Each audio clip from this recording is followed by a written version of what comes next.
Alors, synthèse, vous devez retenir, d'abord, d'un point de vue général, que la microéconomie étudie le comportement des agents rationnels et maximisateurs. Ce sont les deux principales caractéristiques du comportement des agents sur un marché. Que cette microéconomie étudie l'équilibre du producteur d'un côté, l'équilibre du consommateur de l'autre côté, et finit par aboutir à l'équilibre conjoint sur le marché des biens et des services. Donc, il y a toute une démarche pour aboutir à l'équilibre économique général. Que, en ce qui concerne le consommateur, qui était l'objet d'étude particulier de cette séance, eh bien, les choix du consommateur, pour exprimer ses choix, le consommateur a besoin de 4 éléments.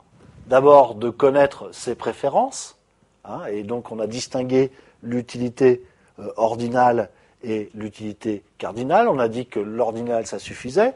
Il suffisait au consommateur de savoir qu'il préférait le vin au pain et le pain au jus d'orange. Que le consommateur doit avoir une connaissance de son budget, puisque c'est sa principale contrainte de consommation.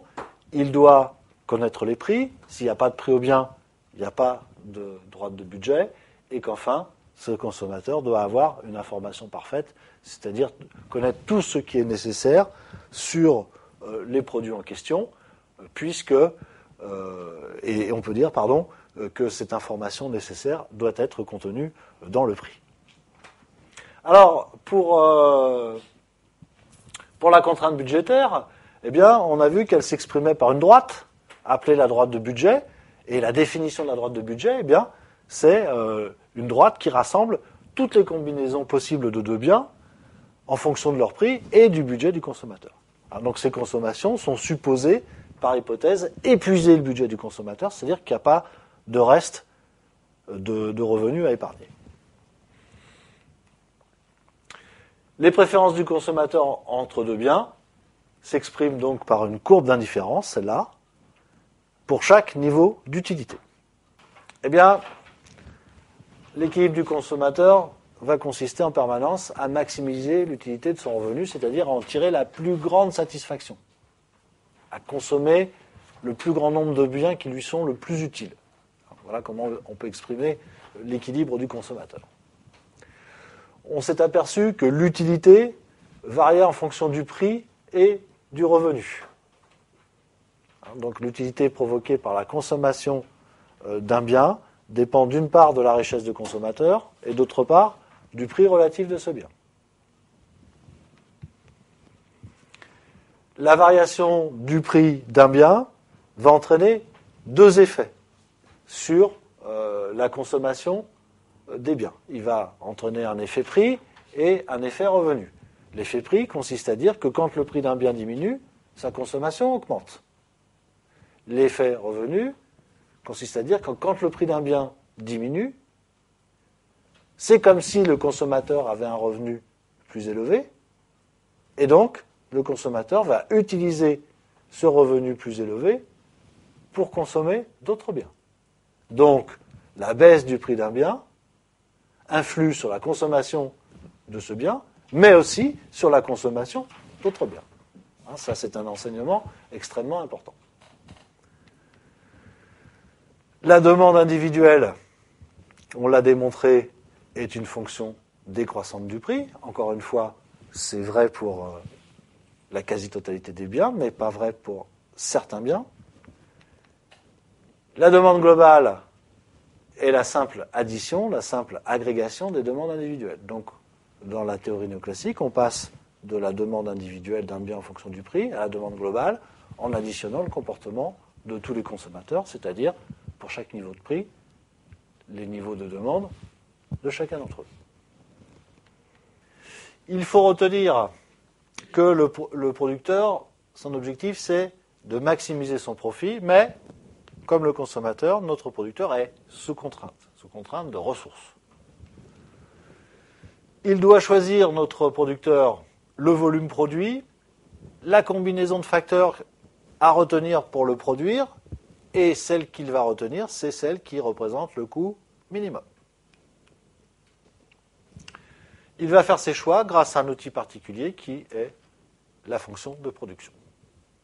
Alors, la fonction de production met en rapport un volume produit et la quantité de facteurs de production utilisés.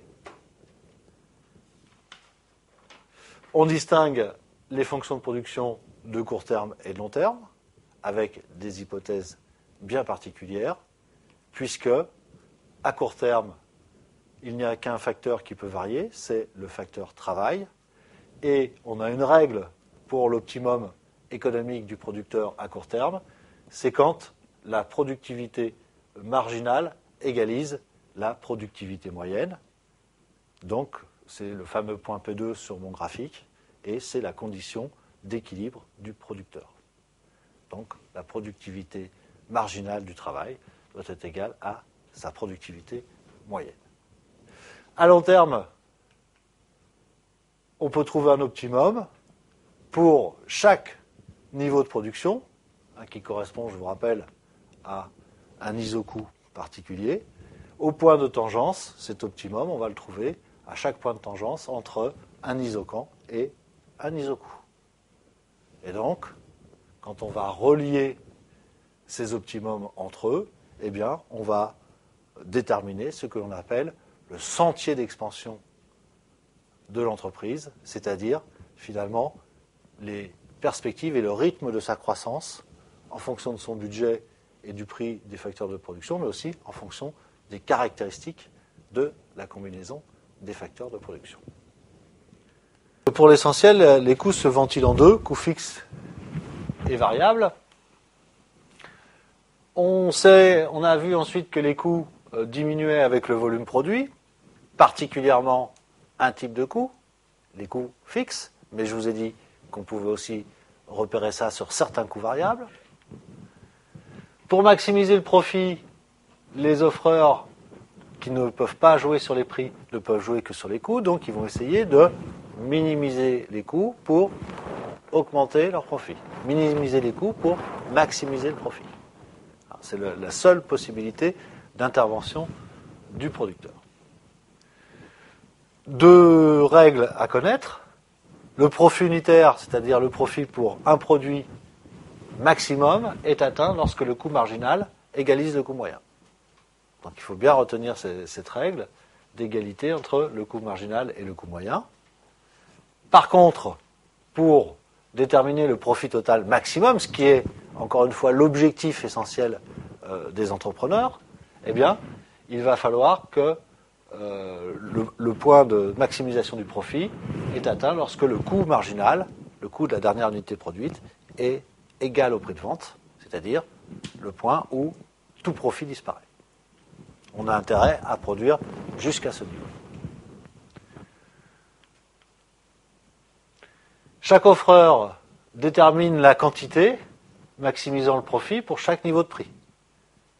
Donc je sais qu'à 5 €, pour avoir un profit maximum, il va falloir que je produise tant. À 6 €, il va falloir que je produise tant, etc. Et ça représente précisément une courbe d'offre en fonction du prix.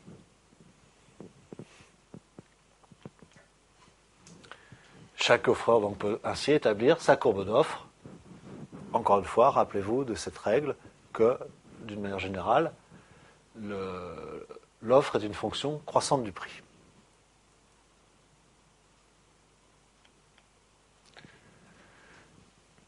Comme pour la courbe de demande, comment passe-t-on de la courbe d'offre d'un producteur à la courbe d'offre globale? Eh bien, en additionnant, pour chaque niveau de prix, les quantités offertes par tous les producteurs. De la même manière que du côté du consommateur, pour passer de la courbe de demande individuelle à la courbe de demande globale, il fallait additionner, pour chaque niveau de prix, les demandes de tous les consommateurs. Donc c'est un simple principe de sommation. Alors, peut-être il y a une question, avant de finir, peut-être il y a une question qui vous taraude l'esprit. Comment peut-on expliquer le comportement d'un consommateur dès lors que l'on prend en compte que de biens? C'est quand même, a priori, ça peut être une limite à la théorie. Parce que si ça marche pour 2 biens, est-ce que ça marche pour une infinité de biens? En fait, dites-vous qu'une infinité de biens, ou en tous les cas un nombre très grand de biens, eh bien, peut toujours être comparé 2 à 2. Donc si c'est vrai, si ce que l'on est en train de dire sur l'équilibre du consommateur est vrai dans le cadre d'un arbitrage entre 2 biens, eh bien ça l'est dans le cadre d'un arbitrage avec un grand nombre de biens parce que on peut multiplier les analyses de comparaison des biens 2 à 2. Donc on peut rendre compte effectivement de l'ensemble des choix de consommation d'un consommateur.